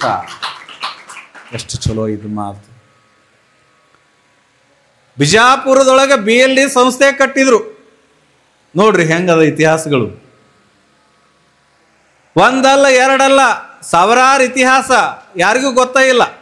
ಸುಮ್ಮನೆ ಹಂಗ ಬದುಕೋದು. ಬಂತನಾಳದ ಸಂಗನ ಬಸವ ಸ್ವಾಮಿಗಳು ಬಿಜಾಪುರ ಭಾಗದೊಳಗೆ ಬಾ ದೊಡ್ಡವರು, ಈ ಕಡೆ ನಿಮ್ಮ ಭಾಗದೊಳಗೆ ಅತಿನಿ ಅಂದ್ರೆ ಶಿವಯೋಗಿಗಳು, ಬೆಳಗಾವ್ ಅಂದ್ರೆ ಅತಿನಿ ಶಿವಯೋಗಿಗಳು ಅಂತಾರೆ. ಹಂಗೆ ಬಿಜಾಪುರ ಅಂದ್ರೆ ಬಂತನಾಳ ಸ್ವಾಮಿಗಳು. ಬಂತನಾಳ ಸ್ವಾಮಿಗಳು ಈ ನಾಡನ್ನು ಸಂಪೂರ್ಣವಾಗಿ ವಿದ್ಯಾ ಕೇಂದ್ರ ಮಾಡಬೇಕು ಅಂತ ತೀರ್ಮಾನಕ್ಕೆ ಬರ್ತಾರೆ. ಆ ಸಂದರ್ಭದೊಳಗೆ ಮಕ್ಕಳಿಗೆ ಶಿಕ್ಷಣ ಇಲ್ಲ, ಶಿಕ್ಷಣದಿಂದ ಮಕ್ಕಳು ಮಾತ್ರ ಮುಂದೆ ಬರಕ್ಕೆ ಸಾಧ್ಯ. ಮಕ್ಕಳು ಶಿಕ್ಷಣದಿಂದ ವಂಚಿತರಾದ್ರೆ ನಮ್ಮ ನಾಡು ನಮ್ಮ ಸಮಾಜ ಬೆಳೆಯಕ್ಕೆ ಆಗಂಗಿಲ್ಲ. ಮಕ್ಕಳನ್ನ ವಿದ್ಯಾವಂತರನ್ನಾಗಿ ಮೊದಲು ಮಾಡಬೇಕು ಅಂತ ತೀರ್ಮಾನಕ್ಕೆ ಬರ್ತಾರೆ. ಯಾರೋ ಹೇಳ್ತಾರ, ಯಪ್ಪ ನೀವು ಶಿಕ್ಷಣದ ಒಂದು ಕೇಂದ್ರ ಕಟ್ಟಬೇಕಂತೀರಿ, ಜಾಗ ಇಲ್ಲ. ಆದ್ರೆ ಒಬ್ಬ ಮುದಿಕೆದಾಳ ಬಿಜಾಪುರದಾಗ, ಊರಾಗ ನಟ್ಟು ನಡಬರ್ಕ್ 50 ಎಕರೆ ಐತೆಪ್ಪ ಆಕಿಂದು, 54 ಎಕರೆ ಅದ. ಆ 54 ಎಕರೆ ತಗೊಂಡು ನೀವು ಏನರ ಕಟ್ಟಿದ್ರಿ ಅಂದ್ರೆ ಇವತ್ತು ಬಹುದೊಡ್ಡ ಶಿಕ್ಷಣದ ಕೇಂದ್ರ ಆಕೈತ್ರಿಪ್ಪ ಅಂತೇಳಿ ಯಾರೋ ಹೇಳ್ತಾರ. ಬಂತನಾಳ ಸ್ವಾಮಿಗಳಿಗೆ ಖುಷಿ ಆಕೈತಿ, ಓ ಊರಾಗ ಒಂದು ಜಾಗ ಐತಂತ ಗೊತ್ತಾತು, ಆ ಮುದುಕಿನ ಕರೆಸ್ಲೇನ್ರಿಪ್ಪ ಅಂತಾರ. ಬಂತನಾಳ ಸ್ವಾಮಿಗಳು ಅಂತಾರ, ಬಹುದೊಡ್ಡ ಸ್ವಾಮಿಗಳು. ಬಂತನಾಳ ಸ್ವಾಮಿಗಳು ಅಂತಾರೆ, ತಮ್ಮ ಆಕಿನ ಕರೆಸ್ಬೇಡ್ರಿ, ಆ ತಾಯಿ ಹತ್ರ ನಾನ ಹೊಕ್ಕಿನಿ ಅಂತಾರ. ನೋಡ್ರಿ ಹೆಂಗಿದ್ರು, ನಾನ ಹೊಕ್ಕಿನಿ ಅಂತ ತಿಳ್ಕೊಂಡು ಹೋದ್ರು. ನಸಕನ್ಯಾಗ 5 ಗಂಟೆ ಬಡದ್ರ ಹಿಂಗ ಕದಾ ಬಡದ ತಕ್ಷಣ ಮುದುಕಿ ಬಂದು, ಆಕೆ ಹೆಸರು ಸಜ್ಜನ ಬಂಗಾರಮ್ಮ. ಸಜ್ಜನ ಬಂಗಾರಮ್ಮ ಬಂದು ಬಾಕ್ಲಾ ತೆಗಿತಾಳ. ಆ ಭಾಗದ ನಡೆದಾಡೋ ದೇವ್ರಂತ ಕರಿತಿದ್ರು ಬಂತನಾಳ ಸ್ವಾಮಿಗಳನ್ನ. ದ್ವಿತೀಯ ಶಂಭು ಅಂತ ಕರೆದ್ರು, ಅವರನ್ನ 2ನೇ ಶಿವ ಅಂತ ಕರೆದ್ರು. ಅಂತ ಬಂತನಾಳ ಸ್ವಾಮಿಗಳು ಮನೆ ಮುಂದೆ ಬಂದು ಬಾಕಲದಾಗ ನಿಂತಾರ ಅಂದ್ರೆ ಹೆಂಗೆ ಆಗಕ್ಕಿಲ್ಲ. ನಿಮ್ಮ ಮನೆಗೆ ಬಂದು ಜಗದ್ಗುರುಗಳು ನಾಳೆ ಬೆಳಗ್ಗೆ ಬಂದು ನಿಂತಾರ ಅಂದ್ರೆ ಹೆಂಗೆ ಆಗಕ್ಕಿಲ್ಲ ನಿಮಗೆ. ಯಪ್ಪ ಮಲ್ಲಯ್ಯನ ಮನೆಗೆ ಬಂದಾನ ಅಂತೇವ್ ನಾವು. ಮಲ್ಲಯ್ಯ ಬಂದು ಮನ್ಯಾಗ ನಿಂತಾನಲ್ಲೋ ಯಪ್ಪ, ಕಳಿಸಿದ್ರೆ ನಾವು ಬರ್ತಿದ್ದೇವಲ್ರಿ ಅಂತೀರಿ. ಹಂಗ ಮುದುಕಿ ಅಂತಾಳ, ಯಪ್ಪ ನಮ್ಮಪ್ಪ ಯಪ್ಪ ಯಪ್ಪ ಯಪ್ಪ ಅನ್ಕೋತ ಓಡೋಡಿ ಹೋಗಿ ಪಾದಕ್ಕೆ ಬೀಳ್ತಾಳ. ಬಾ ಯಪ್ಪ ಒಳಗೆ ದಯಮಾಡ್ಸ್ ಬಾ ಅಂತ ಕರ್ಕೊಂಡು ಹೋಗಿ ಕುಂದ್ರಿಸ್ತಾಳ. ಮುದುಕಿ ಕುಂದ್ರಿಸಿದ ತಕ್ಷಣ ಪಾದ ಪೂಜೆ ಮಾಡ್ತಾಳ, ಪಾದದ ಹತ್ರ ಕುಂದಿರ್ತಾಳ. ಯಪ್ಪ ಈ ಬಡವಿ ಮನೆಗೆ ಬಂದಿಯಲ್ಲ, ಏನು ಬೇಕಿತ್ತು? ಸಜ್ಜನ ಬಂಗಾರಮ್ಮ ಕೇಳ್ತಾಳ ವಿನಯದಿಂದ. ಏನಿಲ್ಲವಾ, ನಿನ್ನ ಮಗ ನಾನು ಏನು ಮನೆಗೆ ಬಂದಿದ್ದು ಅಂದ್ರೆ, ನಮ್ಮ ನಾಡಿನೊಳಗೆ ಬಹಳಷ್ಟು ಮಂದಿ ಮಕ್ಕಳು ಶಿಕ್ಷಣದಿಂದ ವಂಚಿತರಾಗ್ಯಾರ. ನಮ್ಮ ಸಮಾಜ ವೀರಶೈವ ಲಿಂಗಾಯತ ಸಮಾಜ ಬೆಳಿಬೇಕು ಅಂದ್ರೆ ನಿನ್ನ ಹತ್ರ ಒಂದು ಸಹಾಯಕ್ಕೆ ಬಂದೀನಿ, ನನ್ನ ಜೋಳಿಗೆಗೆ ಹಾಕುವ ಅಂತಾರ. ಏನು ಹೇಳ ಯಪ್ಪ, ನೀ ಬಂದಿ ಅಂದಮೇಲೆ ಏನು ಬೇಕು ಹೇಳಿ ಕೊಡ್ತೀನಿ ಅಂತ. ಏನಿಲ್ವಾ, ಊರಾಗ 54 ಎಕರೆ ಜಮೀನು ಐತಂತ ನಿಂದು, ಅದ್ರಾಗ 4 ಎಕರೆ ಕೊಡುವ ಸಾಕು ನನಗೆ. 50 ಎಕರೆ ನೀ ಇಟ್ಕೋ, 54ರೊಳಗೆ ನನಗೆ 4 ಎಕರೆ ಕೊಡು. ಅದರೊಳಗೆ ಒಂದು ಸಾಲಿ ಕಟ್ಟಿ ಮಕ್ಕಳಿಗೆ ಶಿಕ್ಷಣದಿಂದ ವಂಚಿತರಾದವ್ರಿಗೆ ಒಂದು ಸಾಲಿ ಕಟ್ಟಿ ವಿದ್ಯಾ ಕೇಂದ್ರ ಮಾಡ್ತೀನಿ ಅಂತಾರ. ಇಷ್ಟ ಇಲ್ಲೋ ಯಪ್ಪ, ಇದಕ್ಕೆ ಯಾಕೆ ನೀ ಇಲ್ಲಿ ಮಠ ಬಂದಿ? ಹೇಳ ಕಳಿಸಿದ್ರೆ ಬಂದು ಸಜ್ಜನ ಬಂಗಾರಮ್ಮ ಮಠಕ್ಕೆ ಕೊಟ್ಟು ಹೊಕ್ಕಿದ್ನಲ್ಲೋ ಯಪ್ಪ ಅಂತಾಳ. ತಾಯಿ ಇದ್ದಲ್ಲಿ ಮಗ ಒಮ್ಮೊಮ್ಮೆ ಬರಬೇಕವಾ ಅಂತಾರ ಅಜ್ಜಾರ್. ಎಷ್ಟು ಚಲೋ ಮಾತು ನೋಡಿ. ಬರೇ ಮಗ ಇದ್ದಲ್ಲಿ ತಾಯಿ ಹೋಗೋದಲ್ಲ, ತಾಯಿ ಇದ್ದಲ್ಲಿ ಒಂದಿಷ್ಟು ಮಗನೂ ಬರಬೇಕವಾ ಅಂತಾರ. ಒಳಗೆ ಹೋಗಿ ಸಜ್ಜನ ಬಂಗಾರಮ್ಮ ಚಲೋ ಒಂದು ದೊಡ್ಡ ಪರಾತಿನಂತ ಬುಟ್ಟಿ ತಗೋತಾಳ. ತನ್ನ ಮನ್ಯಾಗ ಏನು ಸಂಪತ್ತೈತಿ ಎಲ್ಲ ರೊಕ್ಕ ತಂದು ಆ ಬುಟ್ಟ್ಯಾಗ ಇಡ್ತಾಳ. ಏನು ಬಂಗಾರ ಇತ್ತು ಎಲ್ಲ ತಂದು ಇಡ್ತಾಳ. ಬೆಳ್ಳಿ ಏನಿತ್ತು ಎಲ್ಲ ಇಡ್ತಾಳ. ಮ್ಯಾಲೆ ಒಂದು ಪತ್ರ ಬರ್ಕೊಂಡು ಬಂದಿರ್ತಾಳ. ಏನು ಪತ್ರ ಅಂದ್ರೆ, ಸಜ್ಜನ ಬಂಗಾರಮ್ಮನ ಮನೆಗೆ ಬಂತನಾಳದ ಸ್ವಾಮಿಗಳು ನಸಕಿನ ಜಾವ ಸೂರ್ಯ ಬಂದಂಗೆ ಬಂದಾರ. ನನ್ನ ಮನೆಗೆ ಬಂದು ಸೂರ್ಯ ಇದ್ದಂಗೆ ಬಂತನಾಳ ಸ್ವಾಮಿಗಳು ಎದಕ್ಕೆ ಬಂದಾರ ಅಂತಂದ್ರೆ, 54 ಎಕರೆ ಒಳಗೆ 4 ಎಕರೆ ಶಿಕ್ಷಣ ಕೇಂದ್ರ ಕಟ್ಟಾಕ ಕೊಡು ಅಂತ ಬಂದಾರ. ಈ ಪತ್ರದೊಳಗೆ ನಾ ಬರೆಯೋದು ಇಷ್ಟ, ಕೇವಲ 4 ಎಕರೆ ಕೇಳಾಕ ಬಂದಿರುವಂಥ ಸಂಗನ ಬಸವ ಸ್ವಾಮಿಗಳಿಗೆ ನನ್ನ ಸಂಪೂರ್ಣ 54 ಎಕರೆನೂ ನಾನು ಕೊಟ್ಟೀನಿ ಅಂತ ತಿಳ್ಕೊಂಡು ದಾನ ಮಾಡಿ ಆ ಪತ್ರ ತಂದು ಪಾದಕ್ಕೆ ಇಡ್ತಾಳ. ಯಪ್ಪ ಈ ಸಮಾಜಕ್ಕೆ ಜನರಿಗೆ ಒಳ್ಳೇದಾಗಲಿ ಅಂತ ಹೊಂಟಿ, ಬರೇ 4 ಎಕರೆ ಬೇಡ, ಬಿದ್ದು ಹೋಗು ಮುದುಕಿ ನಾನು, ಇಟ್ಕೊಂಡು ಏನು ಮಾಡಲಿ, ಈ 54 ಎಕರೆ ತಗೋಯಪ್ಪ ಅಂತ ಪಾದಕ್ಕೆ ನಮಸ್ಕಾರ ಮಾಡಿ ಅಂತಾಳ. ಈ ಬಂಗಾರ ಬೆಳ್ಳಿ ರೊಕ್ಕ ಪತ್ರ ಎಲ್ಲ ಇಟ್ಕೋಯಪ್ಪ. ಇಟ್ಕೊಂಡು ಚಲೋ ಸಾಲಿ ತೆಗಿಬೇಕನ್ನತಿ ತೆಗಿ. ಚಲೋ ಸಾಲಿ ತೆಗಿಬೇಕತ್ತಾನೆ ಆಗ್ತಿ ತೆಗಿ. ನಿನಗೆ ಕಟ್ಟು ಮುಂದಾಗ ಏನಾರ ಮತ್ತೆ ಕೊರತೆ ಬಂದ್ರ ಸಜ್ಜನ ಬಂಗಾರಮ್ಮನ್ನ ನೆನಪು ಮಾಡ್ಕೋಯಪ್ಪ. ನನ್ನ ಪ್ರಾಣ ಒತ್ತೆ ಇಟ್ಟು ಮತ್ತೇನು ಕೊಡ್ಬೇಕು ಕೊಡ್ತೀನಿ ಅಂತ ಸಜ್ಜನ ಬಂಗಾರಮ್ಮ ಅಂತಾಳ. ಆ ಸಂದರ್ಭದೊಳಗೆ ಸಜ್ಜನ ಬಂಗಾರಮ್ಮನ ಮಾತು ಕೇಳಿ ಕುಣಿದಾಡಿ ಅವತ್ತು ಹೋಗಿ ಆ 54 ಎಕರೆಯಲ್ಲಿ ಕಟ್ಟಿರುವಂಥ ಸಂಸ್ಥೆಯೇ ಇವತ್ತು BLD ಸಂಸ್ಥೆಯಾಗಿ ನಿಲ್ತದೆ. ಪರೋಪಕಾರಕ್ಕಾಗಿ ಬದುಕಿದ್ಲ ಸಜ್ಜನ ಬಂಗಾರಮ್ಮ. ಇವತ್ತೂ ಕೂಡ ಆಕೆಯ ಸ್ಟ್ಯಾಚ್ಯೂವನ್ನು ನಾವು ನೋಡ್ತೇವೆ. ಇವತ್ತೂ KL ಒಳಗ ಲಿಂಗರಾಜ ದೇಸಾಯಿ ಸ್ಟ್ಯಾಚ್ಯೂ ನೋಡ್ತೇವಿ. ಇವತ್ತೂ ಬಂತನಾಳ ಸ್ವಾಮಿಗಳನ್ನು ಪ್ರತಿ ಮನೆಯೊಳಗೆ ನೋಡ್ತೀವಿ. ಅಂದರೆ ಮಹಾತ್ಮರು, ಶಿವಯೋಗಿಗಳು, ಶರಣರು, ಸತ್ಪುರುಷರು, ಸಾಧುಗಳು ಈ ನಾಡಿಗೆ ಬಂದಿರೋದು ಪರ ಉಪಕಾರಕ್ಕಾಗಿ ಅನ್ನುವಂಥ ವಿಚಾರವನ್ನು ಈ ಸಂದರ್ಭದಲ್ಲಿ ಹೇಳಿ ನಾವು ಕೂಡ ಒಂದಿಷ್ಟು ಪರರಿಗೆ ಉಪಕಾರ ಆಗುವಂಥ ಜೀವನವನ್ನು ನಡೆಸೋಣ ಎನ್ನುವಂಥ ಮಾತನ್ನು ಈ ಸಂದರ್ಭದಲ್ಲಿ ಹೇಳಿ, ಎಷ್ಟು ಜಿಪನ್ ಇರ್ತಾರ ಅಂದ್ರೆ ಇಬ್ರು ಗಂಡ ಹೆಂಡತಿ ಇದ್ರಂತ ಊರಾಗ. ಎಷ್ಟು ಜಿಪನ್ ಇರ್ತಾವ ಗೊತ್ತ ನಿಮ್ಗೆ? ಇಬ್ರು ಗಂಡ ಹೆಂಡತಿ ಇದ್ರಂತ. ಆ ಹೆಣ್ಮಗಳು ದೇವ್ರಿಗೆ ಉದ್ದಿನ ಕಡ್ಡಿ ಬೆಳಗ್ತಿದ್ಲಂತ. ಒಂದು ಜೊತೆ ಉದ್ದಿನ ಕಡ್ಡಿ ಐತೆ ಅಂತ ತಿಳ್ಕೊರಿ. ನೀವು ಎಷ್ಟು ದಿನ ಮಾಡ್ತೀರಿ ಅವ್ವ? ಎಷ್ಟು ದಿನ ಮಾಡ್ತೀರಿ? ಒಂದಿನ ಆವಾಗ ಹಚ್ಚಿಟ್ಟು ಹೋಗ್ತೀರಿ, ಇನ್ನೊಂದು ತಾಸಿಗೆ ಎಲ್ಲ ಮುಗಿದಿರ್ತೈತಿ. ಕಲ್ಕೋಬೇಕಿಂತಾವ ನೀವೆಲ್ಲ. ಆಕೆ ಒಂದು ಜೊತೆ ಉದ್ದಿನ ಕಡ್ಡಿಯನ್ನು 30 ದಿನ ಮಾಡ್ತಿದ್ಲಂತ. ಇಂಥವೆಲ್ಲ ಟ್ರಿಕ್ಸ್ ಕಲ್ಕೋಬೇಕು ನೀವು ಪ್ರವಚನಕ್ಕೆ ಬಂದಾಗ. ಹೆಂಗ್ರಿ ಅಜ್ಜಾರ? ಏನಿಲ್ಲ, ಉದ್ದಿನ ಕಡ್ಡಿ ಹಾಸ್ತಿದ್ಲು, ಹಿಂಗೆ ಬೆಳಗ್ತಿದ್ಲು. ಹೋಗೋ ಮುಂದಾಗ ಗಾಡಿಗೆ ಚುಚ್ಚಿ ಬಿಟ್ಲ ಅಂದ್ರೆ ಮುಗಿದು ಹೋತು. 30 ದಿನ ಯಾಕೆ 60 ದಿನನೂ ಬರ್ತೈತಿ ಮುಗಿಯ ಮಠ. ಆಕೆಯ ಮನ್ಯಾಗ ಒಂದು ಇತ್ತಲ್ಲ ಗಾಂಡ, ಅದು ಇದಕ್ಕಿಂತ ಜಿಪನ. ಅವ ದೇವ್ರ ಪೂಜೆ ಮಾಡೋದು ಕಾಯಕ ಅವಂದು ಬೆಳಗಿನ ಜಾವ. ಅವಂದು ಡ್ಯೂಟಿ ಹಂಚ್ಕೊಂಡಿರ್ತಾರೆ ನೋಡ್ಬೇಕು ನೀವು ಮನ್ಯಾಗ. ಹೊರಗಿಂದ ನಾ ಕಸ ಹೊಡೆದು ಒರೆಸ್ತೀನಿ, ಒಳಗಿಂದ ನೀ ಕಸ ಹೊಡೆದು ಒರೆಸಿ ಹೋಗಿ ಕಡ್ರಿ ಅಂತ ಹೇಳಿರ್ತಾಳ. ಇದು ಬೆಳಗ್ಗೆ ಎದ್ದ ತಕ್ಷಣ ಒಂದು ಲುಂಗಿ ಮ್ಯಾಲೆ ಕಟ್ಕೊಂಡು ಕಸ ಹೊಡಿತಿರ್ತೈತಿ ನೋಡ್ಬೇಕು ನೀವು. ಭಾರಿ ಚಂದ ಕಸ ಹೊಡಿತಿರ್ತಾನೆ ಇವ ಪೂಜೆ ಮಾಡಿ ಪಣತೆಯಾಗ ಎಣ್ಣೆ ಹಾಕಿರ್ತಾರಲ್ಲ ಈಟ ಗಿಂಡೆ ಅಂದ, ಅದನ್ನು ಅವನು 30 ದಿನ ಮಾಡ್ತಿದ್ದ. ಏನು ಹಿಂಗ ದೇವ್ರಿಗೆ ಬೆಳಗ್ತಿದ್ದ, ಕೈ ಮುಗಿತಿದ್ದ. ಬರೋ ಮುಂದಾಗ ಹಿಂಗೆ ಮಾಡಿ ಬಂದ್ಬಿಡ್ತಿದ್ದ ಅಷ್ಟೆ. ಪಣತೆಯಾಗಿ ನೇನೆ 30 ದಿನ 40 ದಿನನೂ ಬರ್ತೈತಿ.